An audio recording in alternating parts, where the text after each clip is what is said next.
Let's move on to the vocabulary of today. Number one, bigotry. This means intolerance toward those who hold different opinions from oneself. Example, there's so much bigotry in our family, that's why we rarely meet our relatives. A bigot is a person who is obstinately or intolerantly devoted to his or her own opinions and prejudices, especially one who regards or treats the members of a group as a racial or ethnic group with hatred and intolerance. One of the examples of that is Donald Trump, the soon-to-be president of the United States. The way how he talks about Mexicans, for instance, or people who oppose his views, is a classic example of a bigot, and so it's bigotry.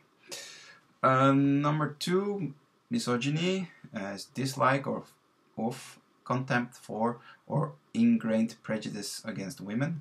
Example, the misogyny in South Korea intensified after Park Geun-hye's failed presidency. Yeah, it's quite speaks for itself. Hatred against women, most by men. 3, populist, of, pertaining to, or characteristic of populism or its supporters. And the example here is not quite what it means, or yeah, totally not. Her dominance in the relationship made the guy break up with her. That's maybe more of a popular opinion between his friends or her friends.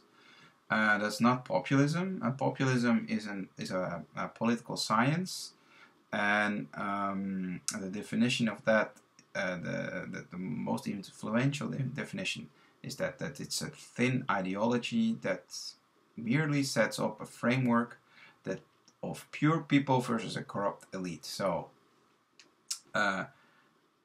populists are groups, or like mostly political parties or political figures that say that they are representing the people and they're fighting against an elite, so mostly corrupt elite, an elite that did something wrong. Populist itself is not something like good or bad, because one side it goes from left wing side to the left wing side to the right wing side.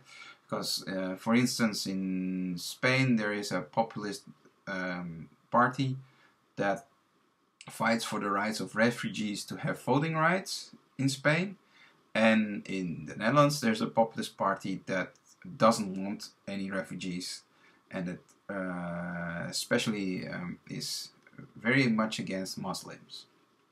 So two things that don't match, but the thing that matches is that they say they're speaking for the public or the people against a corrupt elite. Then, number 4, glass ceiling.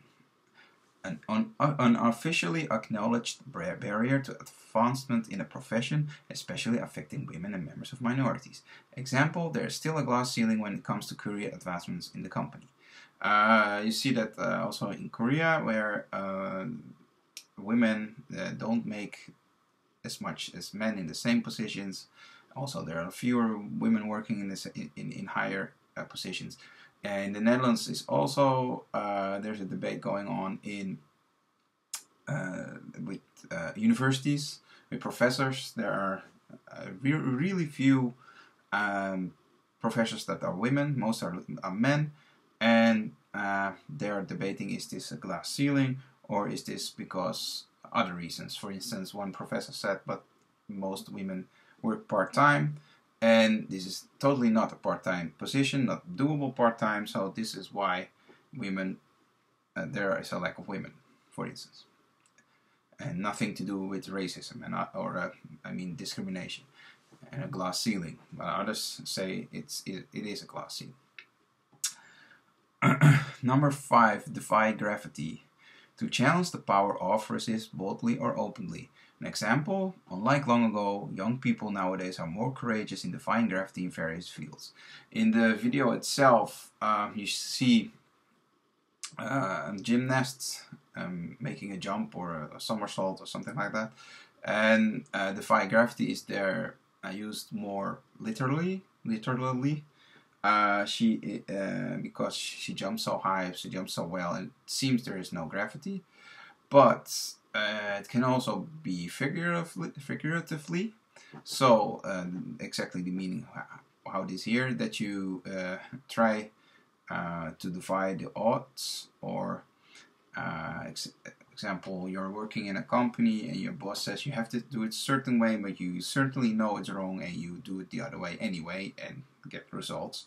Then you defy gravity. Also, if a big group of people thinks you should do something this way and you do a totally different way and still get very good results or better results, then that means you're defying gravity. Clench. To grasp firmly or grip. Example, the protesters are going to keep on clenching to their beliefs. So here it's like holding strongly to their beliefs. So they're protesting and they're not going to change their mind about that. It can also mean literally grasp something firmly, or grip something firmly, or clench your fist. That you like this. So yeah, that's it.